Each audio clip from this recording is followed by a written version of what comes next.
วัสดีครับผมมาร์คเมทันฟุตบอลทาวเวลตอนนี้นี่ผมมายืนอยู่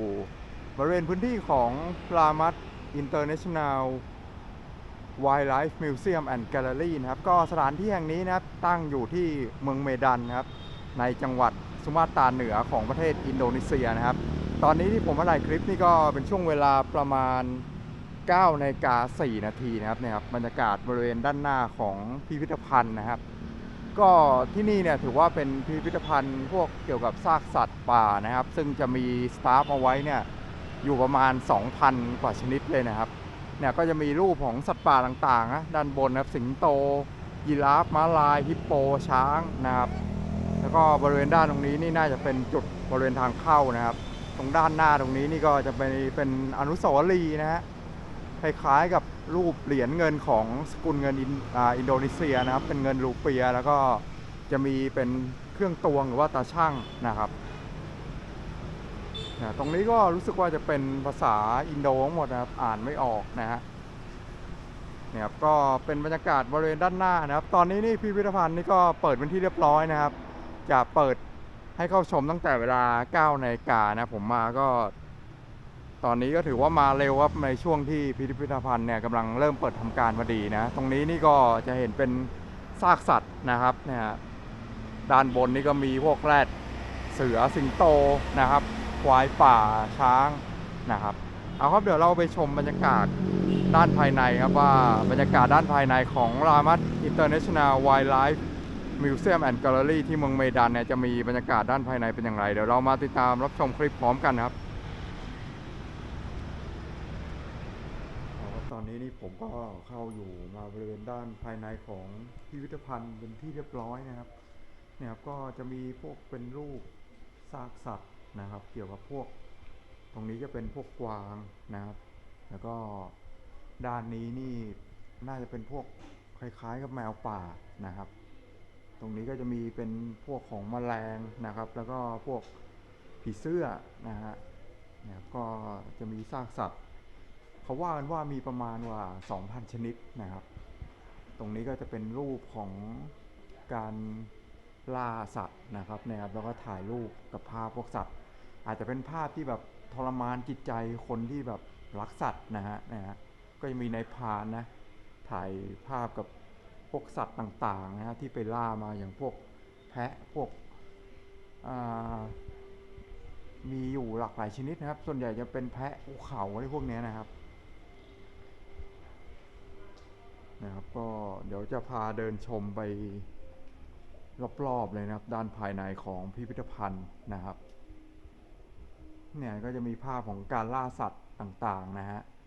ตรงนี้ก็จะเป็นบิ๊กไฟท์นะครับของแอฟริกานะครับมีเป็นช้างสิงโตนะครับตรงนี้ก็น่าจะเป็นไวเดอร์บีสนะครับผมไม่แน่ใจนะว่าชื่อนี่เขาเรียกทางการว่าอะไรนะแต่มันก็เหมือนควายป่านะครับแล้วก็มีพวกเสือดาวตรงนี้ก็จะเป็นแรดนะครับก็เป็นสัตว์ระดับบิ๊กไฟท์ของแอฟริกานะครับนี่ก็เป็นพวกเกี่ยวกับรางวัลเกี่ยวกับการล่าสัตว์นะครับเนี่ยก็อย่างที่ผมบอกไปอาจจะเป็นภาพที่ดูหดหู่นะครับสำหรับคนที่รักสัตว์นะครับแต่มันก็ถือว่าเป็นวัฒนธรรมนะครับแล้วก็เป็นหนึ่งในอาชีพที่เปิดให้ผู้คนได้มีโอกาสไปล่าสัตว์ในทวีปแอฟริกานะเหมือนกับเป็นกิจกรรมเป็น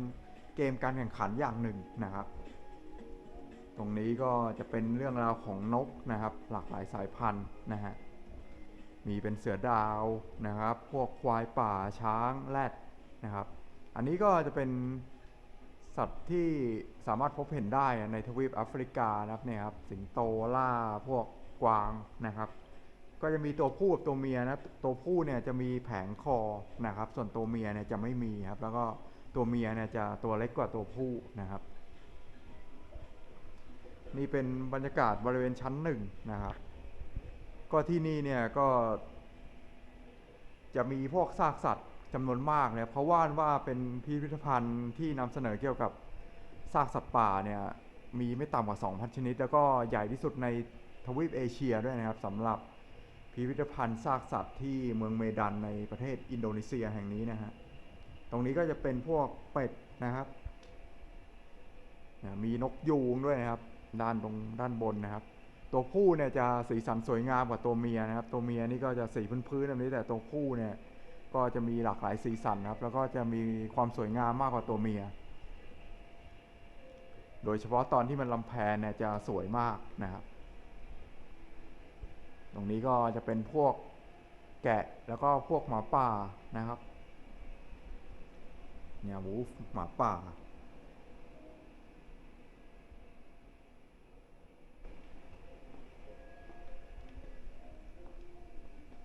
ตรงนี้ก็จะเป็นพวกเสือโคร่งสิงโตนะครับคือสัตว์บางชนิดเนี่ยไม่สามารถพบเห็นได้ในอินโดนีเซียนะครับก็จะเป็นสัตว์ที่มาจากหลากหลายพื้นที่นะครับเนี่ยครับแต่ตรงภาษาอังกฤษเนี่ยเขาเขียนว่า cat of the world นะฮะตรงนี้ก็จะเป็นภาพพวกซากสัตว์ที่ติดอยู่บนผนังนะครับพวกบ้านของมหาเศรษฐีบ้านคนรวยเนี่ยนิยมที่จะติดแบบนี้เพราะว่าการล่าสัตว์เนี่ยก็เป็นอีกกิจกรรมหนึ่งนะที่พวกบรรดาคนรวยเศรษฐีเนี่ยมักจะทำกันนะครับแต่ผมเนี่ยไม่แนะนำนะครับเพราะว่าเหมือนกับเป็นการไปฆ่าสัตว์ตัดชีวิตนะครับไปทำลายชีวิตของสัตว์ตัวหนึ่งนะครับซึ่งก็มันก็มีหัวจิตหัวใจเหมือนกับมนุษย์นะครับตรงนี้ก็จะเป็นพวกแมวป่าเสือนะครับลักษณะนี้ก็จะตัวเล็กนะฮะตรงนี้เป็นเสือดำนะครับพวกแมวป่าเนี่ยดูดุร้ายกว่าแมวบ้านทั่วไปนะครับ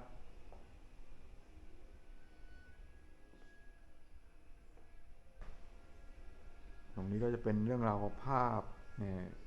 ภาพของเสือโคร่งนะฮะมาจุดนี้ก็จะเป็นเรื่องราวของสัตว์เลื้อยคลานกันบ้างนะครับตรงนี้ก็จะเป็นพวกจระเข้นะครับที่อาศัยอยู่ทั้งในน้ำจืดแล้วก็น้ำเค็มนะครับเนี่ยเลปไทายนะครับเลปไทายรูมก็จะเป็นเกี่ยวกับสัตว์เลื้อยคลานนะครับนอกจากจระเข้ก็จะมีสัตว์อีกหลากหลายนะที่เป็นสัตว์เลื้อยคลานเช่นพวกกิ้งก่านะครับซาลาแมนเดอร์อะไรพวกนี้เนี่ยครับในอินโดนีเซียเนี่ยสัตว์เลื้อยคลานที่ถือว่าเป็นสัตว์ประจำชาติเนี่ยก็คือทางด้านของมังกรโคโมโดนะครับลักษณะนี้ก็คล้ายๆกับตัวเงินตัวทองของบ้านเรานะครับนี่เป็นพวกปลาพวกสัตว์เลื้อยคลานนะครับมีมากมายนะมีงูด้วยนะครับกิ้งก่านี่ก็เยอะนะครับ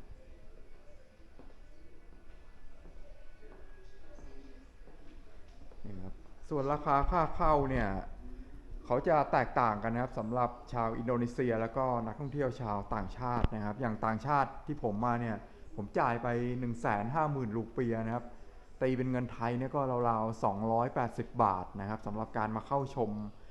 พิพิธภัณฑ์ซากสัตว์ที่ใหญ่ที่สุดในเอเชียที่เมืองเมดันนะครับส่วนสำหรับคนท้องถิ่นหรือว่าคนอินโดนีเซียเนี่ยจะจ่ายอยู่ที่ประมาณ 75,000 รูปีนะครับหรือประมาณราวๆ140 บาทนะครับเรียกว่าชาวต่างชาติเนี่ยแพงกว่า1 เท่าตัวเลยนะครับตรงนี้ก็จะเป็นพวกนกนะฮะแล้วก็สายพันธุ์ปลานะครับตอนนี้ที่ผมมาเนี่ยก็เป็นช่วงที่พิพิธภัณฑ์เนี่ยเพิ่งเปิดนะครับก็ไม่มีคนเลยมีผมเป็นนักท่องเที่ยวคนเดียวนะครับที่มาแล้ววันนี้ก็เป็นวันธรรมดาด้วยนะฮะ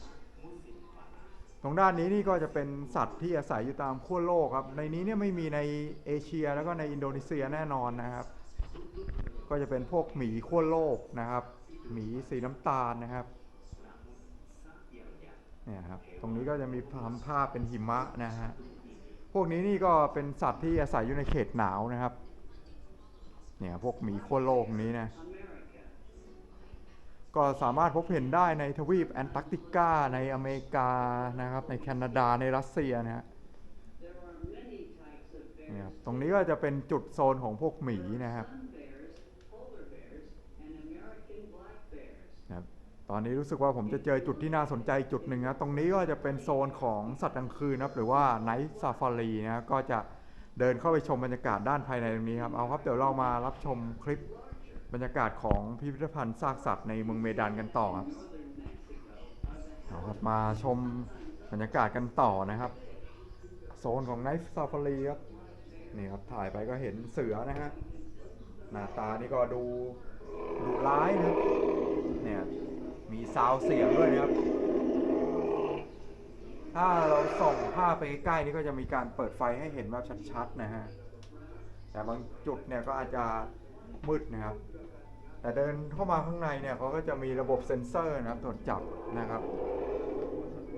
เนี่ยตรงนี้ก็จะเป็นเสือนะครับ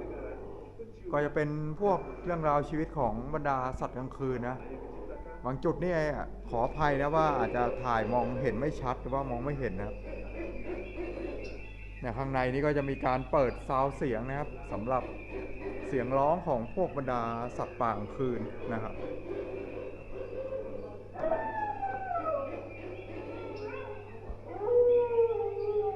เนี่ยตรงนี้ก็น่าจะเป็นพวกเสียงของพวกหมาป่านะฮะพวกเสือโคร่งเสือดาวนะครับตรงนี้ก็จะมีเป็นค้างคาวด้วยนะด้านบนตรงนี้นะครับอาจจะมองได้เห็นได้ไม่ค่อยชัดเท่าไหร่นะเพราะว่าแสงไฟนี่ก็ไม่ได้มีเยอะนะครับ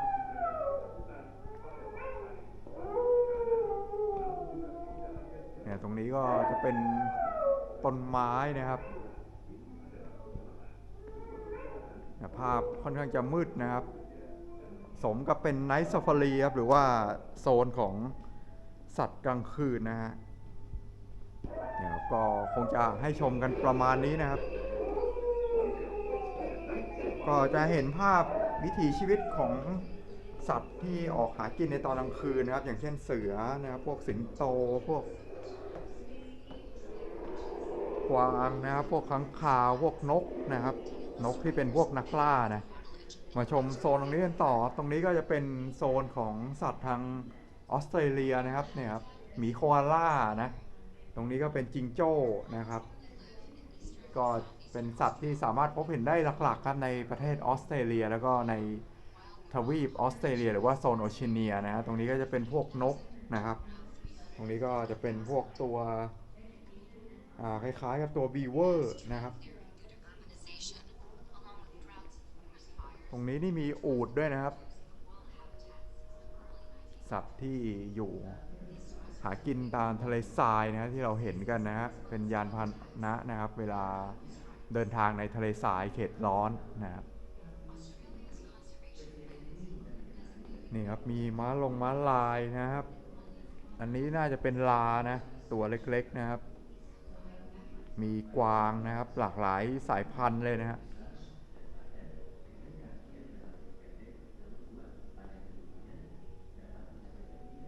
ก็เขาก็จะมีคำอธิบายนะทั้งภาษาอังกฤษแล้วก็ภาษาบาซาอินโดนีเซียนะฮะ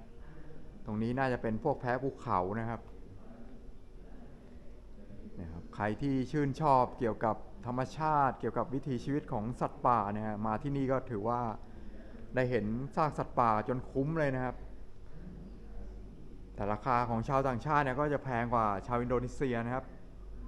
ตีเป็นเงินไทยก็280 บาทสำหรับค่าเข้านะฮะเปิดให้เข้าชมตั้งแต่ช่วงเวลา9 โมงเช้านะครับแล้วก็จะปิดตอน5 โมงเย็นนะเปิดให้เข้าชมทุกวันนะไม่มีวันหยุดนะครับเนี่ยตรงด้านนี้นี่ก็ทำเป็น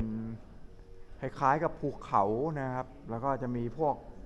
แพะนะครับที่จะอาศัยอยู่บนด้านนี้นะครับก็จะเป็นพวกแพะภูเขานะมีหลากหลายสายพันธุ์นะครับหน้าตาแต่ละสายพันธุ์นี่ก็จะแตกต่างกันไปนะครับพวกนี้นี่ก็จะหากินอยู่บนเขาอยู่บนเนินอยู่บนภูเขาเป็นหลักนะครับ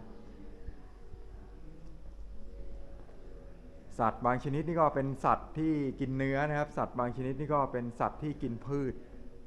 นะครับมีหมูป่านะครับหมูป่านี่ก็จะมีเขี้ยวนะเนี่ยก็จะเป็นจุดบริเวณชั้นแรกนะครับกวางแล้วก็มีเป็นยีราฟนะฮะบรรยากาศของบริเวณโซนชั้นแรกนะครับเดี๋ยวเขาจะมีบรรยากาศบริเวณอีกชั้นหนึ่งให้ได้ชมกันนะครับเอาครับเดี๋ยวเรามาติดตามรับชมคลิปกันต่อครับตอนนี้นี่ผมก็มาอยู่บริเวณชั้น2นะครับชั้นนี้ก็จะเป็นโซนอีกชั้นหนึ่งครับที่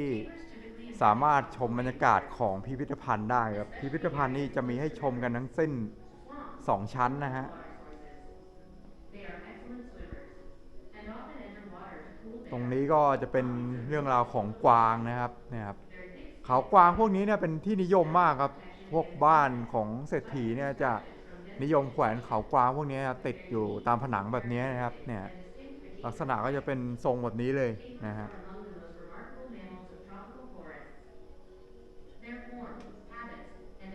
พวก adaptation สัตว์ที่มี make them เขาอย่างก important วางเนี่ย subjects รู้สึก studied จะ in เป็นตัว wildlife, ผู้นะครับ ส่วนตัวเมีย education นี่ and conservation. จะไม่ได้สวยงามเหมือนตัวผู้นะ ตรงนี้ก็จะเป็นพวกนกนะครับ แล้วก็ตรงนี้บ้านเราเนี่ยเรียกว่าสมเสร็จ Salah นะครับ satu mamalia besar มี yang ช้าง hidup di นะ kawasan ฮะ hutan tropis. Secara ilmiah, ตรงนี้ก็ tapirus จะ yang เป็นพวก dikenal ลิง dengan นะครับ nama Papyrus ด้านนี้ก็ indicus. จะเป็น Spesies อุรังอุตัง ini ครับ อุ mudah รังอุตัง dikenali นี่ก็ oleh ถือว่า banyak เป็นสัตว์ที่ peneliti สามารถพบ DNA เห็นได้ใน yang อินโดนีเซีย didominasi โดยเฉพาะใน hitam pada bagian depan เกาะ dan สุมาตรา belakang เนี่ย tubuh, นะครับ serta ซึ่ง putih เป็นที่ตั้งของ pada เมือง bagian เม depan ดันเนี่ย ก็ yang จะ memiliki มี tubuh พวก besar dan padat dengan kaki เป็น yang ศูนย์ relatif เพาะ pendek. พันธุ์หรือว่าศูนย์อ Namun นุรักษ์ panjang อุรังอุตัง tubuhnya ด้วยนะครับ dapat mencapai แล้ว lebih ก็ dari เป็น 2 meter dengan สถาน berat ที่ที่สามารถพบเห็นอุรังอุตังได้ครับ หลายคนเนี่ยรู้จักในชื่อของจุดของบูกิจลาวังนะครับ ก็อยู่ในจังหวัดสุมาตราเหนือในอินโดนีเซียเนี่ยนะครับ makanan, mencium bau, serta membantu tapir mengenali lingkungannya. พวกนกนักล่านะ พวกหมีนะครับ นกยูง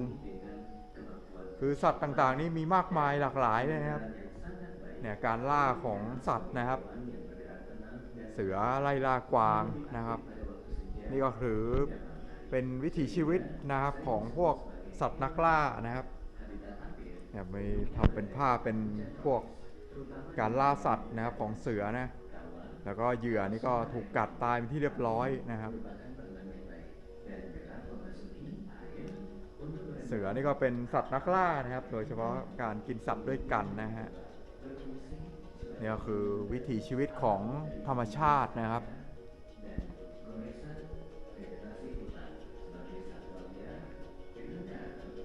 เนี่ยตรงนี้ก็จะเป็นพวกเกี่ยวกับผีเสื้อนะฮะ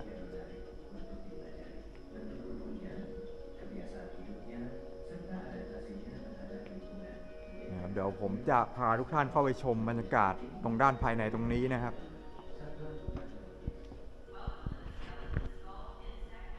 ด้านภายในตรงนี้นี่ก็เนี่ยครับจะมีพวกเขากวางนะติดอยู่ตรงผนังนะฮะแล้วก็จะมีเป็นเกี่ยวกับ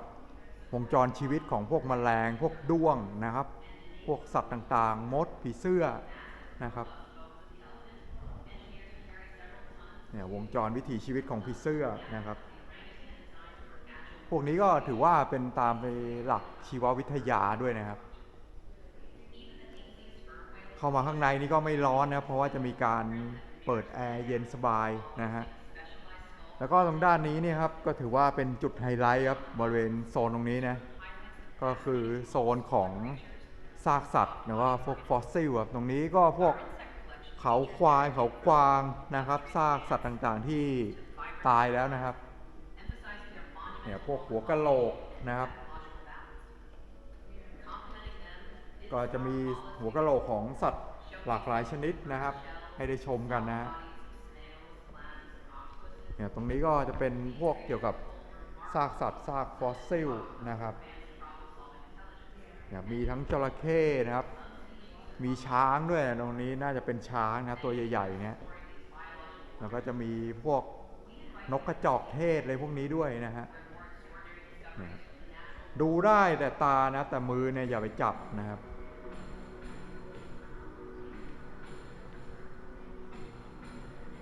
ตรงนี้ก็จะเป็นหัวพวกสัตว์เลื้อยคลานน่าจะเป็นพวกจระเข้นะครับถือว่าเป็นไฮไลท์สำคัญเลยทีเดียวนะ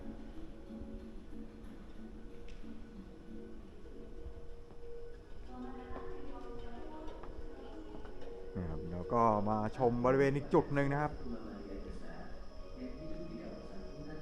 ตรงนี้ก็จะเป็นรูปภาพต่างๆนะเข้ามาด้านภายในเนี่ยก็ไม่ร้อนนะครับเพราะว่าเขาเปิดแอร์อยู่ตลอดนะฮะ เดินชมกันได้แบบสบายๆนะครับตรงนี้ก็จะเป็นโซนของแอฟริกันเวิร์นะครับหรือว่าโซนของสัตว์จากทางแอฟริกานะฮะมีหลากหลายชนิดเลยนะครับ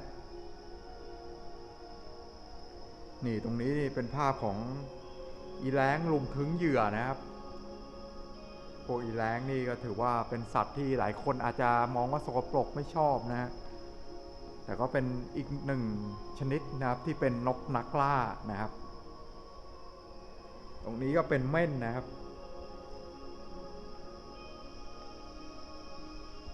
ฝั่งนี้ก็จะเป็นพวกสิงโตนะครับตัวผู้แล้วก็ตัวเมียนะ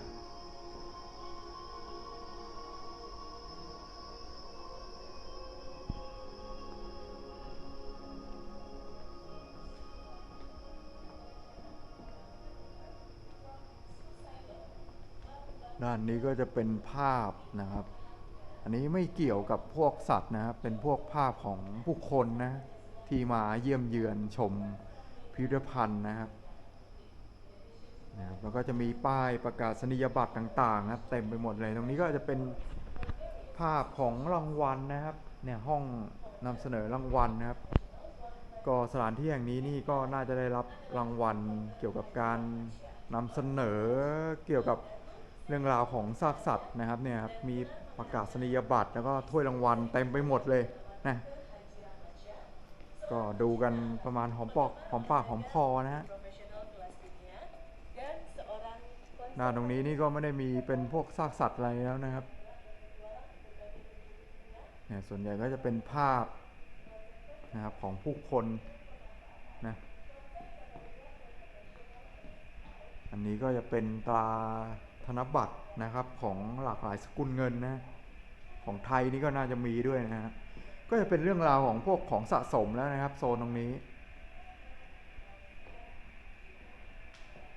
แล้วก็ด้านนี้ก็จะเป็นห้องสมุดนะครับหรือว่า Library Room นะฮะ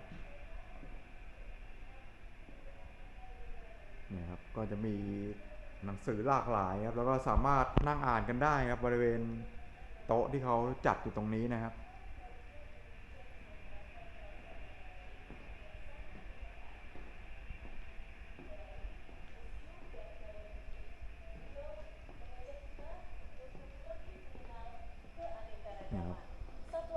บรรยากาศของพิพิธภัณฑ์ซากสัตว์ป่านะครับที่ตั้งอยู่ในเมืองเมดันของประเทศอินโดนีเซียผมก็มาเป็นครั้งแรกครับสำหรับที่เมืองเมดันนะครับเป็นเมืองเอกของจังหวัดสุมาตราเหนือนะครับในตรงนี้รู้สึกว่าจะเป็นจุดจำหน่ายพวกของที่ระลึกนะครับหรือว่าของซูเวเนียร์นะครับเนี่ยก็จะมีมากมายนะสำหรับของที่ระลึกนะครับเสื้อผ้าของทางอินโดนีเซียนะครับพวกตุ๊กตาต่างๆนะครับ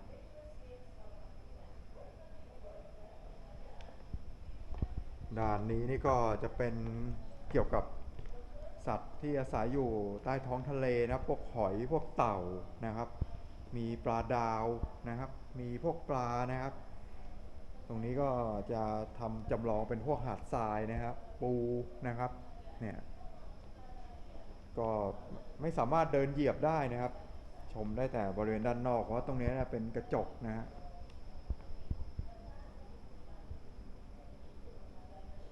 เนี่ยตรงนี้ก็จะมีต้นไม้แล้วก็มีพวกตัวอย่างลิงนะครับเขากวางติดอยู่ตามผนังนะครับเนี่ยตรงนี้ก็รู้สึกว่าจะมีโปสเตอร์หนังด้วยครับอย่างเช่นแบทแมนสไปเดอร์แมนสตาร์เทคนะฮะแล้วก็จะมีเป็นรูปภาพของนักฟุตบอลด้วยนะมีซีดานนะครับพอสโคเดวิดเบ็คแฮมนะครับมีเปเล่ตำนานนักเตะทั้งนั้นครับคริสเตียโนโรนัลโดนะครับแล้วก็แมนเชสเตอร์ยูไนเต็ดนะครับแล้วก็มีทางด้านของดิเอโกมาราโดน่าด้วยนะครับแล้วก็จะมีเสื้อทีมชาตินะครับเสื้อทีมชาติเยอรมันเสื้อทีมชาติอิตาลีนะฮะมีเป็นโปสเตอร์ของนักบาสเกตบอลด้วยนะเนี่ยก็บางจุดนี่ก็จะมีเป็นของสะสมของที่ระลึกต่างๆให้ได้ชมกันนะครับด้านนี้นี่ไม่สามารถขึ้นไปได้นะเขาปิดทางเอาไว้เนี่ยตรงนี้ก็ปิดนะครับสำหรับจุดของโรงภาพยนตร์นะครับ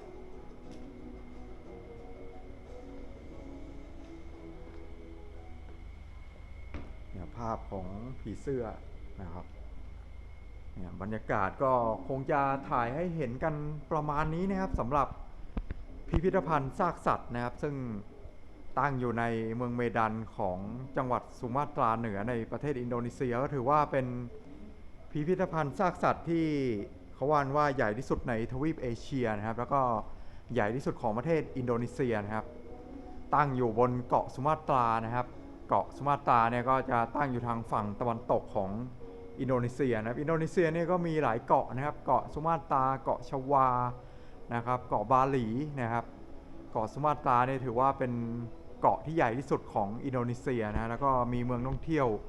เยอะๆเยอะแยะเลยนะครับแล้วก็ที่เมดันเนี่ยก็ถือว่าเป็นเมืองหลวงของจังหวัดสุมาตราเหนือนะครับเนี่ยครับก็เป็นคลิปที่ผมคงจะถ่ายให้เห็นกันประมาณนี้นะครับก็สามารถมาเที่ยวชมได้ทุกวันนะสำหรับใครที่มาเที่ยวที่เมดันบนเกาะสุมาตราครับหรือว่าในจังหวัดสุมาตราเหนือนะฮะมาชมพวกพิพิธภัณฑ์ซากสัตว์ครับซึ่งมีไม่ต่ำกว่า 2,000 ชนิดครับแล้วก็จะเป็นการรวมซากสัตว์จากทั่วโลกเลยนะฮะเอาครับสำหรับคลิปบรรยากาศของพิพิธภัณฑ์ซากสัตว์ครับซึ่งเป็นพิพิธภัณฑ์ซากสัตว์ที่ใหญ่ที่สุดของทวีปเอเชียนะครับซึ่งตั้งอยู่ในเมืองเมดันในจังหวัดสุมาตราเหนือของประเทศอินโดนีเซียก็คงจะมีประมาณนี้นะครับขอบคุณสำหรับการติดตามรับชมขอบคุณครับ